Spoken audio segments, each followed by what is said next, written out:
You'll know all about them. All right, welcome everyone. Tonight we are here for the story of Jewish literature heroes and Nobel winners Shai Agnon and Isaac Bashevis Singer. Just a reminder before we begin that God willing, on the 17th, December 17th, we're having the FBI Deputy Director here on Shabbat. So you're welcome to join. He'll be addressing issues of security, which are obviously very important. So please join us on the 17th. But today we're here to discuss literature and these two figures, Shai Agnon and Isaac Bashevis Singer. As much as Bashevis Singer is known as in America, in Israel, Agnon is a hero. He even has his face on the 50 shekel bill. So if you saw 50 shekel bills, you might recognize the old man with the yarmulke, and we're going to hear a lot about him. But before we begin, let's just talk about the concept of literature. Stories are at the heart and center of what Judaism is about, from the story of creation to Noah, Abraham and Sarah, Isaac and Rebecca, Jacob and Rachel, the story of Joseph, the story of the Exodus. All of these things are central to who we are. We are a nation of stories, right? You have the famous quote on Passover night. There was Rabbi Akiva and the other rabbis are sitting on Passover night and they're telling stories. That's what we do as Jews. We tell stories. It's all about telling stories. But some scholars point out the following. There's a 2,000-year pause on stories being told. You read the Tanakh, you go through the stories of the 5 books of Moses, Joshua, the judges, the prophets, and then when the temple is destroyed, pretty much everything goes dark. You have the story of Esther is pretty much the last tip of it. You have Ezra, Nehemiah, the rebuilding, and it goes dark for 2,000 years. You do have in the Middle Ages, you have in Spain, the great poets like Rabbi Yehuda Halevi, you have the Kuzari, you have other people that are writing things, but it's all religion related. You have the concept of Jewish poetry, really through the Renaissance of Spanish Jewry. You have a lot of kinot, akdamot, songs of praise, but really it's interesting that stories go dark. There's no more Jewish stories. What does anyone have an idea why? Why no more stories? We're so great. We have the greatest stories, and the whole world has embraced our stories, and yet suddenly we go dark. Why? And so some commentaries note that in a way it's because there was nothing worthy of telling. Once the Jews went into exile, we felt that there was nothing worthy of sharing. It was all an abnormal situation, which was not supposed to happen. We were not in our native land. We were suffering persecution. And so it's as if by design that the Jews stopped writing stories. In fact, when historians want to share they want to look at the details of what Jewish life was at a certain era or time, interestingly, where do they look at? They look at the halachic responsa literature, the she'elot u'tshuvot. What kind of questions were people asking the rabbi? What kind of answers? What kind of rulings did the rabbis give? And from there, you can extract little pieces of history. But by and large, we stopped writing our history. We can find it in the she'elot u'tshuvot, in the pinkasim, but there's really a pause in our history, and definitely in the aspect of storytelling. When does storytelling that's Jewish come back to life? Think about it. It's a really important gap. It starts coming back to life in the 1700s as print becomes more accessible and it's easier to publish. First, you have mishalim. What are mishalim? Mishalim are parables. When you want to explain an idea about the Torah, about the Chumash, you say, well, this is akin to a situation where a farmer grows his crops. You give something, a mashal. You have the mashal, the magid midubna, and you have that kind of beginning. And then the first person to actually start writing stories, or it's written mostly by a student, is Rabbi Nachman of Breslov. He's the one who starts telling stories. There's a famous book called Sipurei Ma'asiyot, and these are stories that are canonized. They are the stories that Rabbi Nachman of Breslov told, and in some ways, people saw Rabbi Nachman of Breslov as a member of the Haskalah of the more modern side of Judaism. So you have this a version of stories, and eventually in the 20th century, the Jewish people wake up and start telling stories. Why do we start telling stories in the 20th century? A few reasons. First of all, Israel. Yeah, but you also have a lot of Yiddish writers. You have Shalom Aleichem, and there's this explosion of Jewish storytelling. Who else? You have Shalom Aleichem, you have Bashevis Singer, you have, I can't name any others now, but there's so many people who are starting to write stories. So why is it that Jews are starting to write our story in the 20th century? Yeah, but I'm sure we wanted that in the 1800s as well. The state of Israel. So, but I'm talking also early 1900s. There's this explosion of Yiddish writing.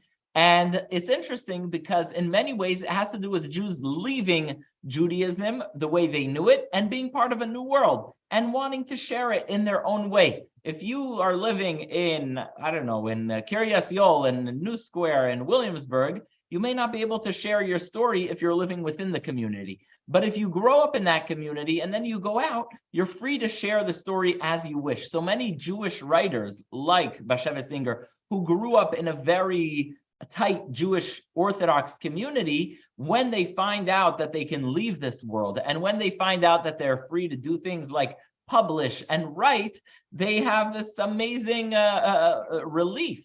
We're gonna, but he started writing even before he came to America. I'm gonna go through his personal story.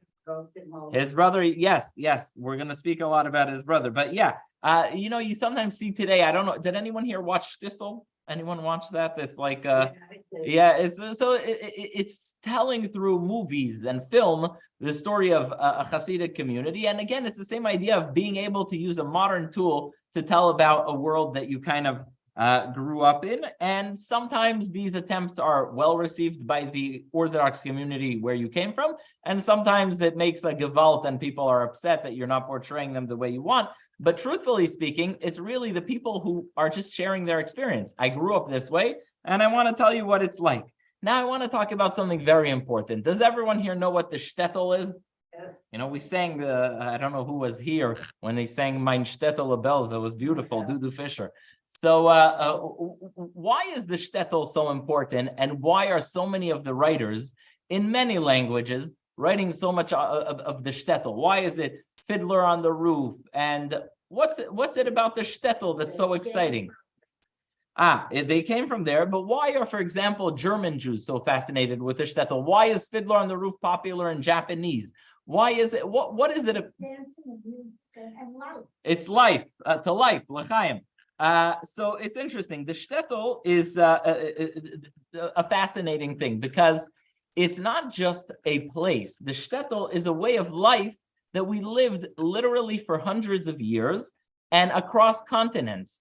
And a lot of the life in the shtetl is something that you can't make it disappear. We live that way for hundreds of years. Our community has many of the structures of the shtetl. And so the storytelling of Bashevis Singer and of Agnon and of Shalom Aleichem, you need to understand that this is a story that is relevant to millions of Jews. It's the life in the town, what it was like when our worries are, little worries. It's the life of a community where there are roles for everyone, right? What do you have in a shtetl? Who are in the big world? There's Congress, there's the Senate, there's celebrities. In the shtetl, you have the matchmaker, you have the rabbi, the chazan. What else? What else do you have in the shtetl? And by the way, these are interesting things because they also resonate with other communities, with Sephardic Jews. These are things that are relevant to everyone. You have, she said, the shadchan, the rabbi, the chazan, the gvir. Does anyone know what a gvir is? Yeah. The gvir is the wealthy man. He's the philanthropist. You have the askin, the guy who goes and speaks to the government on behalf of the community. You have the malamed, the teacher, the school teacher, the kabtzin, the beggar. Bashevis Singer has a whole thing where he goes through, I think, like 50 different words for a beggar in Yiddish. There's a kabtzin, for a poor person. So you have the beggar, you have the miser, the water carrier, the magid, the man who speaks to inspire, the poritz, who is the landlord, who's not exactly an anti-Semite because he wants the Jews to pay his bills, but he's not always a friend. You have just plain outright anti-Semites. You have the balabos, the guy who's okay, he's doing well for himself. And you have all these different people that their role does not disappear. Even if you move to New York City, which is, the biggest city you can imagine if you're coming from Warsaw, you still have these roles. You still have this tradition, both in your past, but you also have it in the present. All these different folks that make up a community are people of the shtetl. And so it's important to understand that these characters remain. And to make sense both of the experience that we've been through and the experience of our life as Jews, it's easy to understand, to try and understand the shtetl, to try and understand the role of romance and tradition versus the modern world. All these things come to play when speaking about the shtetl. What makes social status? Yeah, so Bashevis Singer says that what makes social status in those days was three things. It was yichus, where you came from, what grandfather you had who was a rabbi, money, and the other thing I think he said was how much the person was learned, how intelligent the person was. Well, that's a thing that's relatable in terms of when people try and ask questions about, like you see in shtisel, romance and status and all these things.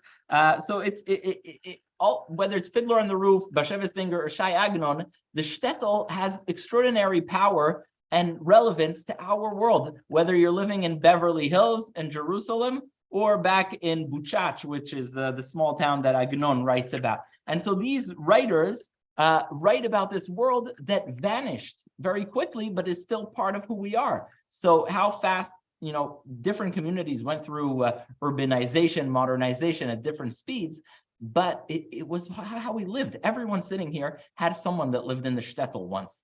And so we want to make sense of that experience that we had for hundreds of years. And so another part of this is Jews moving to America. How many Jews moved to America in the late 1800s? Between 1880 and 1920, 3 million Jews moved to America. That's a lot. And so if you did that move, it's like your world changed so drastically, so quickly, you still want to, you can't just delete the shtetl. You have to you have nostalgia. You have to connect to that. So that's what these writers tap into. That's the kind of work that they do, writing about the shtetl. Now, another interesting role of writing about the world that was is, unfortunately, came through the biggest possible tragedy, the Holocaust, where we know so much. There's so much Holocaust studies today. There's so many museums and people can go to concentration camps. And the biggest loss of the Holocaust is obviously the 6 million who were lost. At the same time, there are communities that existed for hundreds and in some cases more than 1,000 years that vanished. And so today there's an increasing recognition that we need to try and understand what was lost. What was their life like? What were their traditions like? What was that world like? And that's a world that disappeared.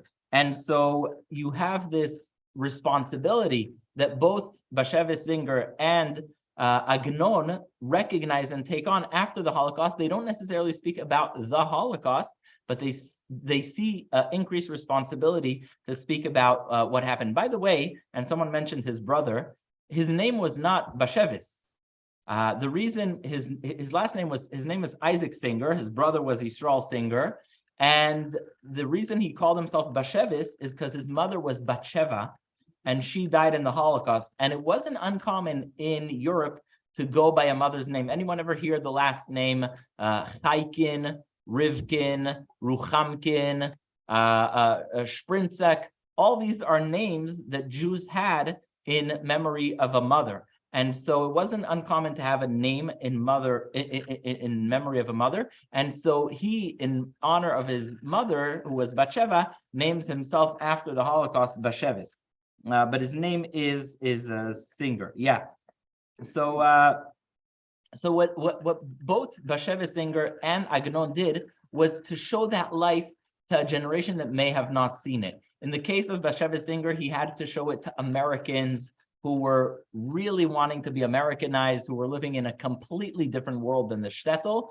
And in the case of Agnon, he had to sell the shtetl to kibbutzniks, who, you would think never want to know about the shtetl. He had to tell about the shtetl to people who came from Arab countries, Yemenite Jews, Moroccan Jews, who did not come from Buchach, where he was from. And so this was a responsibility that they saw to convey those traditions and that world that was lost to another world, especially after the Holocaust. So that's the what we're speaking about. When we speak about literature, in many cases, we speak about literature that's a social warning, or it's you want to convince someone. In the case of Yiddish writers, it's really about preservation. It's about taking something that may have been lost and passing it on to another generation. That's why so many people are excited by the Yiddish theater and things like that, because it's sort of making sure that that you have a world that is not lost.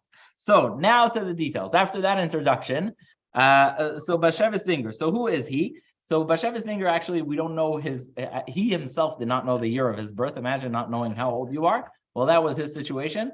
He was born either in 1902 or 1904 in a small town in Poland, and his parents were very, very religious. His father was what they call a Rosh Yeshiva, the head of a yeshiva, of a study hall, and he grows up. His father works as a head of a yeshiva. That burns down, and eventually they move to Warsaw, where he grows up in tremendous, tremendous poverty. The poverty is so bad that he moves to the town of his grandfather, his maternal grandfather. He can't stay with his parents.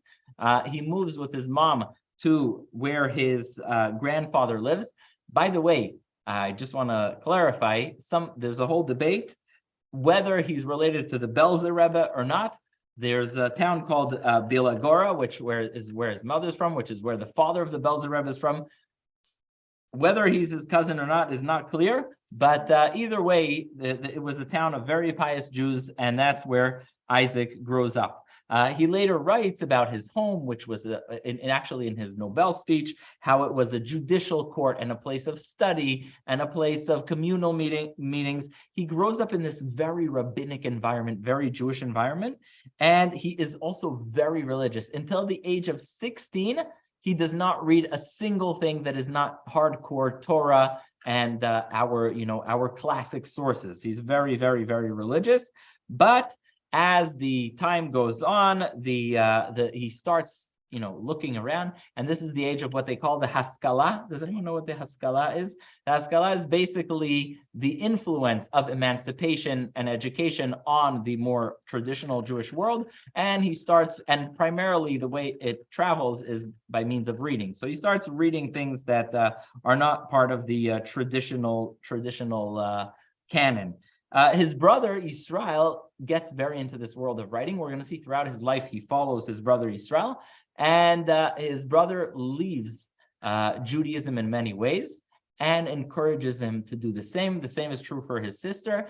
And like in Fiddler on the Roof, you have a situation where the parents are very religious and the children start, one after the other fading away. Again, it captures that difficulty of keeping tradition in the face of a really rapidly changing world. So he follows his brother, and his brother has him hang out with other Yiddishists.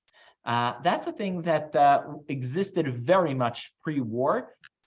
Today, it's nothing like it was before. I mean, you had in the Soviet Union, there were hardcore Yiddishists. In fact, the Soviet Union in its first years embraced Yiddish identity because it was the only way you can identify as Jewish free of religion. It was more of cultural Judaism. And so there was this thriving era of Yiddishists, which basically are Jews who identify ethnically as Jews. It doesn't have the Hebrew element which ties you to Israel. It doesn't have the religious element. It's pure Jewish culture. And so these Yiddishists formed these groups, and they are proudly either atheist, agnostic, and rebellious. That is for sure. They've had it with the past world. His brother encourages him to shave off his peot, the side curls of religious Jews, to take off his kippah, and he really enjoys this world of maskilim who are hedonistic, which is kind of funny, if not sad, because being hedonistic, they value happiness and pleasure more than anything, but they live in tremendous poverty. There's tremendous poverty. So they're in this, basically drink and eat and be merry, but there's nothing to really enjoy. So it's like they have maybe the right ideology for the wrong place. Like, they'd love to have a good time, but there's really nothing to enjoy that much in Warsaw. Between the two wars, there's tremendous amount of poverty. His sister, he also follows. Her name is Esther Kreitman, and she marries a rich diamond cutter. And this is going to lead to a lot of his novels and romance, because she has a very unhappy marriage, which is an arranged marriage. So if you've seen Fiddler on the Roof, you can understand that. It's, do you love me? And is marriage just for practical reasons, or is it for love? So his sister actually marries a wealthy man, moves to Antwerp, and then they both move to London, and that saves them from the Holocaust. And this leads him to one of his novels about someone who's in a similar situation. We'll see both him and Agnon have these situations of people who marry for reasons of tradition, of practicality, but then discover that they're seeking more love, and we'll see more about that. Interestingly, Bashevis, I actually did not know that. I don't know if anyone else knew that, but Bashevis Singer writes extremely explicit novels. They have an extraordinary amount of cheating and hedonism and what have you not.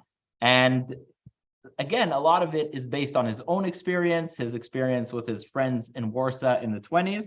And it's so bad that you'll see he marries a woman in Warsaw, and he basically in 1935, he abandons her.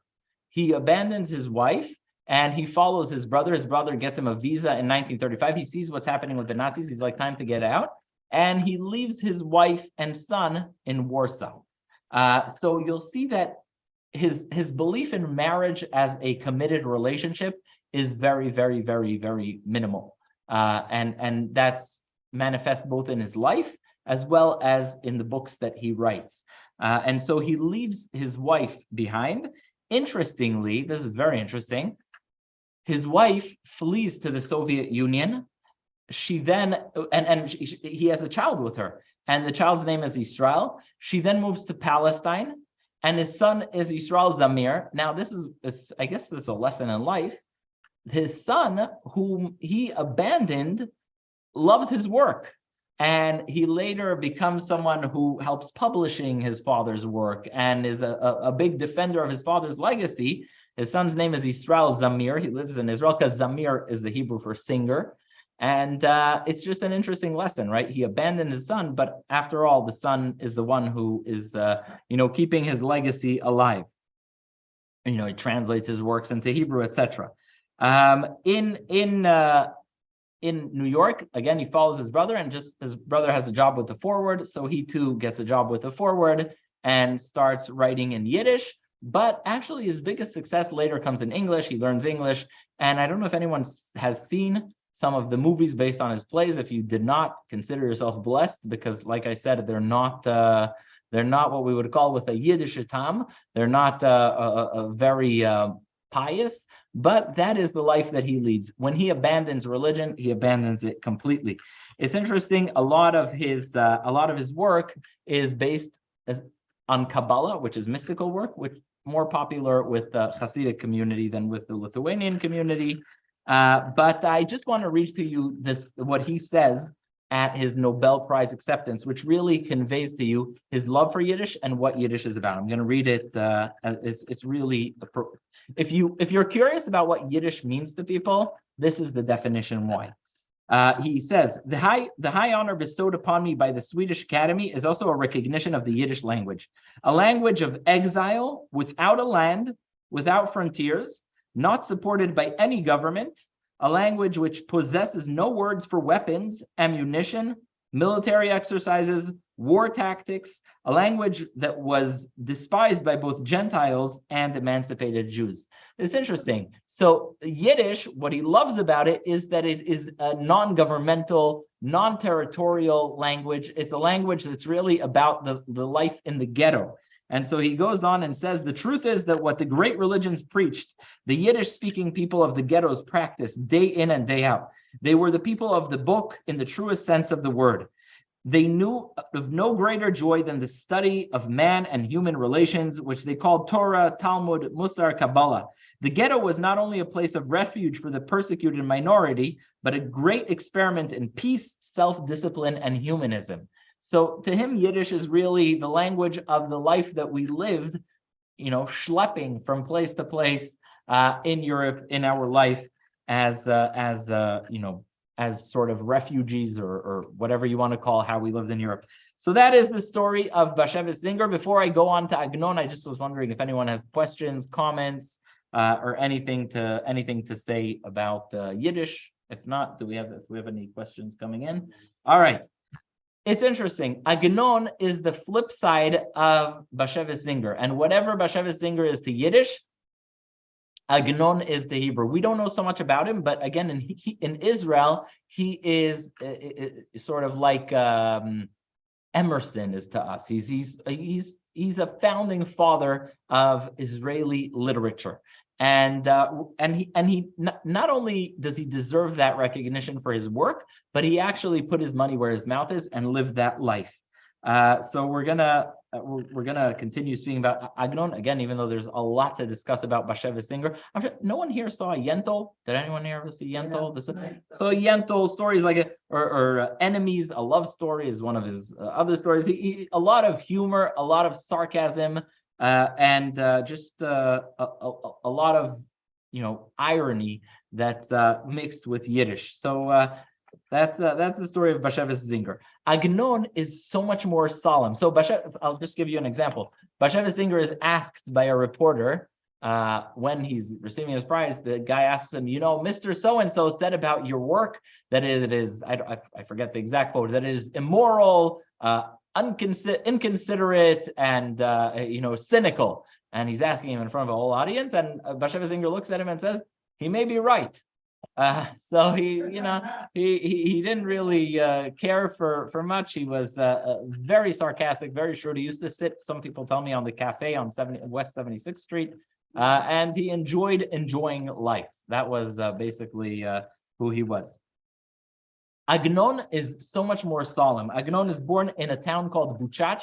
Fun fact that some people like joking about, Agnon's name when he was born was Chachkis. That was his last name. And his name was not Shai, it was Shmuel Yosef. So he put Shmuel Yosef to Shai, and he went from being Shmuel Yosef Chachkis to being Shai Agnon, which is a much more Israeli version. In 1908, before it was a thing to move to Israel, Agnon moves to Israel. So he grows up in this shtetl, which is near Lvov. It's funny. Has anyone ever heard the word Galicianer? Yeah, I am Galicianer. You're a Galicianer, but I have family that was from a few miles east of that. And to us, no, more in the, where the Chernobyl and to us, Galicia was like a different world, a different culture, even though it's next door. So Galicia is near Lvov. It's now Western Ukraine, but it's obviously close to the Pale of Settlement. But to some Jews, Galicia was like its own culture. They had their own culture. They were much more similar to the Polish Jews. They were also very shrewd and sharp. Sorry? True. Yeah. So to me, growing up, a Galiciano was someone from a different universe. But then I look at the map, and it's like it's like sometimes Persians, they have the Jews from Shiraz and Mashhad, and it's like the two shall never meet. But they're actually, the two places are pretty close to each other. Anyhow, he grows up in Buchach, the small town in Galicia, and he moves to Israel in 1908. And even though he's a writer in Europe, unlike Mr. Bashevis, he completely deletes Yiddish. He is, and that's why they love him in Israel, he's a reviver of the Hebrew language. One of the reasons he moves to Israel, the main reason he moves to Israel, is following Herzl and Zionism. And so he says, if we're going to have a revival in the land, I will start writing in Hebrew exclusively, which is not an easy thing if you're a writer in one language. So he becomes a devout Zionist. And eventually, after a few years in Jaffa, believe it or not, but Yaffo, the city of Yaffo, used to be like the cultural center of Israel during the Ottoman Empire. And Tel Aviv, when was Tel Aviv established? 1905. So Tel Aviv was a little not even town, I wouldn't call it. It was maybe a farm, whatever. It was a shtetl, but not even, yeah. So if you come to Israel in 1908, you don't go to Tel Aviv, you don't go to Yerushalayim because that's the very religious center. That's where everyone's living in the walls. You go to Yaffo, that's where your high society is. He moves to Yaffo and he starts writing there. He meets other writers, and he's very committed to Hebrew. At the time, a German Jew named Arthur Rupin, who's also a founder of the Zionist movement, encourages him to go to Germany. Why Germany? Germany then is the epicenter of international culture, of science, of writing, and he's asking him to move to Germany not to abandon Zionism, but to get an upgrade. The universities, the education. It's like you see Israelis come here on a fellowship. So he moves there. What happens in the meantime? What happens in 1916, 17 in Germany? The war. It's World War I, and like Einstein, he hates wars. He injures himself not to have to join the German army, and he's in the hospital for 5 months for real. He injures himself badly so that he doesn't have to be in the army, and he's introduced to someone. I learned this tip I write a lot, but I was introduced to this successful tip in writing. What's a key to succeeding as a writer? What advice would you give a young writer? Make friends with someone who owns a publishing house. It's a good writing tip. They don't tell you about this probably when you're in learning to write, but make good friends with someone who owns a publishing house. So that's where he meets a fellow named Shlomo Zalman Shokin. Now, if this owner of a publishing house is also one of the wealthier Jews in Germany, it also doesn't hurt. And so he meets Shlomo. Has anyone ever heard of Shokin Publishing House? Anyone ever see a book, Shokin? Anyone ever heard of Haaretz, the newspaper? Yeah, this is owned by the Shokin family, and they are a family of wealthy German Jews who had very successful department stores. And so he meets Shlomo Zalman Shokin, who sort of sees his potential, and he takes him under his wing. And it ends up being a relationship that benefits both sides, because eventually Agnon becomes an exclusive Shokin feature, and Shokin also obviously help produce his work. So that when he's in Germany, he has this success. Shokin supported him throughout his life. In fact, Shokin, to this day in Israel, you tell people in the street Shokin, they know who it is. It's a prominent publishing house like Penguin or whatever it may be. So he meets this family, and they really take him in, and that's how he's able to publish more and more of his stories. He then moves to a suburb of Frankfurt in 1924, and he has what's the worst possible thing that can happen to a writer, except for their hand being cut off, their work being burned. His house burns down, not only with his work, but all the books that he owned, and everything goes on fire.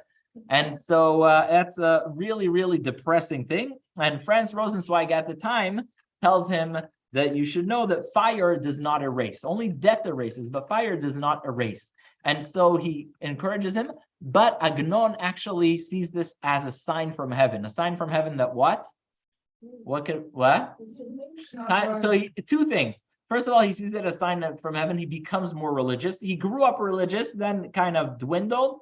And then after this fire, he sees this as a sign. And it's also a sign for him to move back to Israel. And so he decides he's going to go back to Israel. And he is not going to go to Yaffo.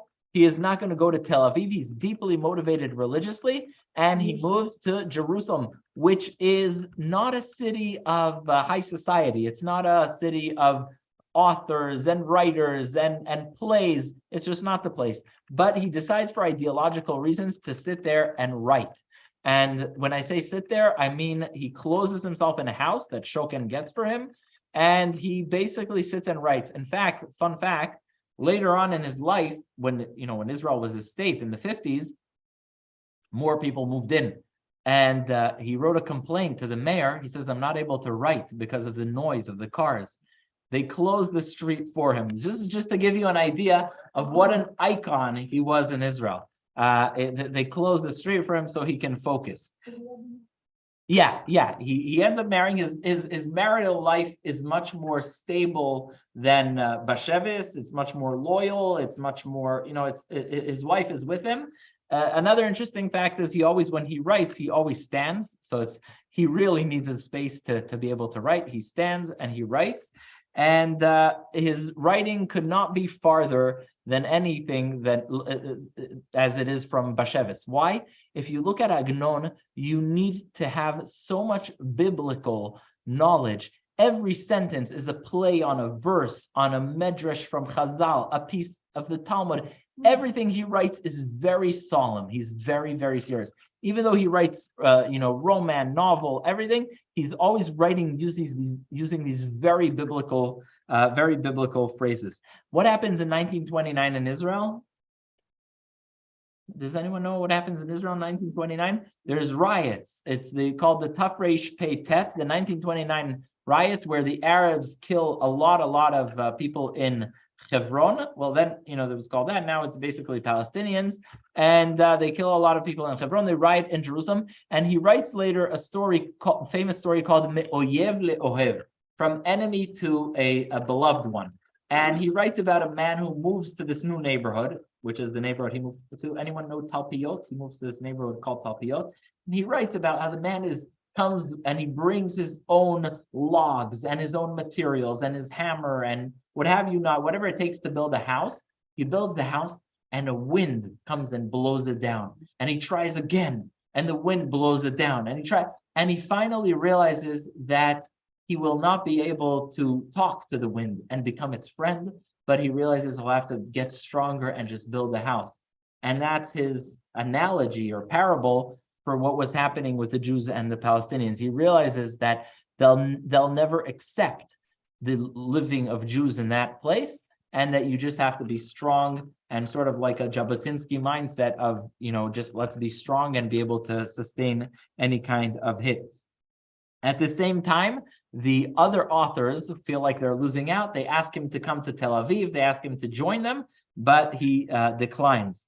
So at this time, really Shokin flees Germany because the Nazis come to power, and he opens a publishing house in Israel and starts publishing Agnon's work, making Agnon a real national hero in Israel, in the sense that his books are read by all. His books, again, are very solemn, very biblical, very filled with Jewish sources. And he has also stories like Bashevis, not exactly the same explicit content, but he writes about things like also tradition, the young man who falls in love with one person, but he's married off to another person. Those are themes that appear, in different other kinds of authors. Another story of his is called Orech Natal Alun. It's about a young man who moves from the diaspora. He comes to Israel, and then he goes to visit his shtetl after the World War, First World War, and how everything has changed. And you can tell that's him recognizing that the world he left is never going to be the same. I'm just going to read to you his acceptance speech which, by the way, he gave in Hebrew in Stockholm when he got the Nobel Prize.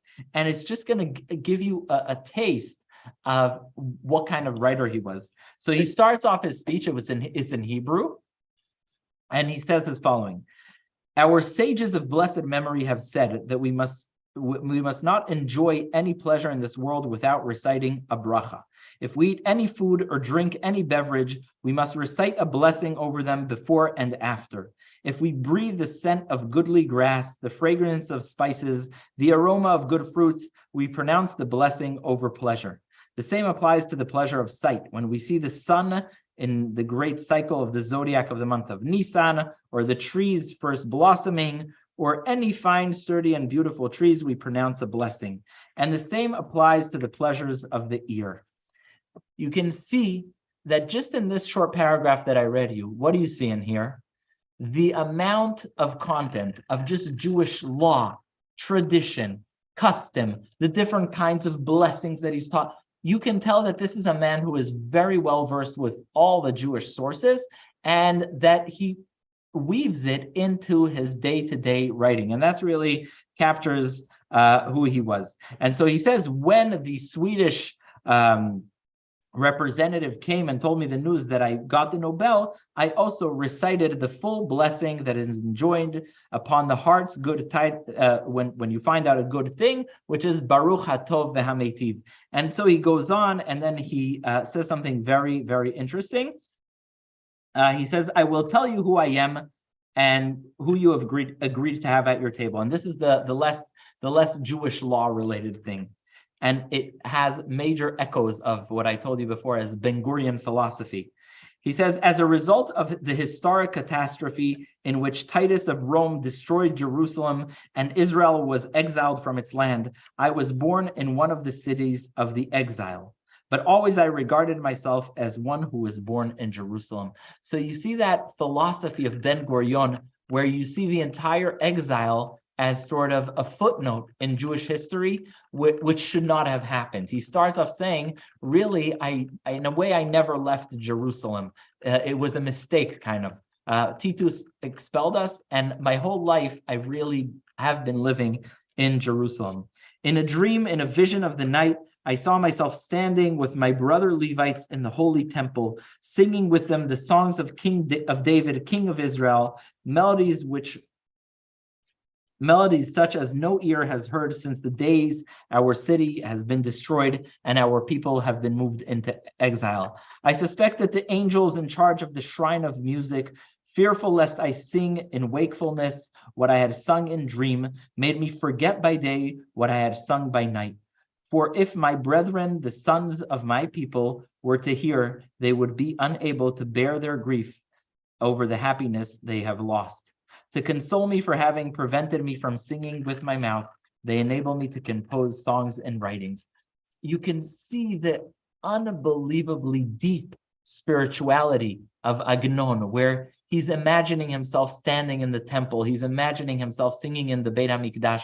He then very humbly goes on to dedicate the prize to the people of Israel. He says, this is not for me, I don't want it, and I'm passing it on to the entire people of Israel. And so you just get a taste of what kind of person he was, a person of deep thought. Everything was solemn, everyone was serious. The similarities to Bashevis singer are the reviving of a language, conveying a culture that was kind of gone to a new generation. But the difference is the seriousness, how every single word mattered. He would go over his manuscripts again and again and again.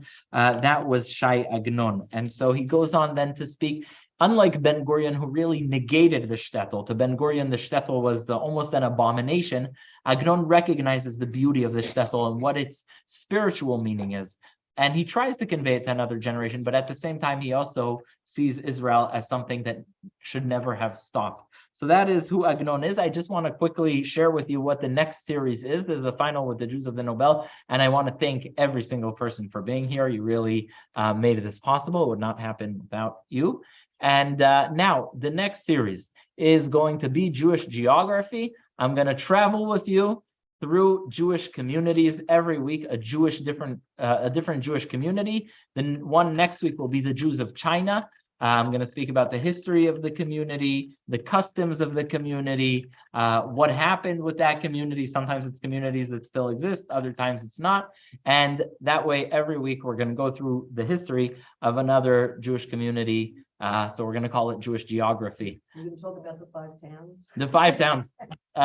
You know what? I don't know that there's enough years. You know, we're talking about the Jews of China. It's 1,400 years. Yeah. So I don't know that I have enough material. So it's the kind of, although there's a lot. You know, you have the White Shul. There was Rabbi Pelkovitz there. There's definitely a lot of history. A lot of Jews went there to, to relax from Brooklyn. It was the vacation place. But nonetheless, we're going to try and speak about communities with at least a few hundred years of experience. All right. Thank you so much, everyone. Thank you for being here. And God willing, next week, Jewish geography, which means that if anyone wants to also schmooze, do you know Schwartz from the 5 towns? Do you know Goldstein from London? We can also do that.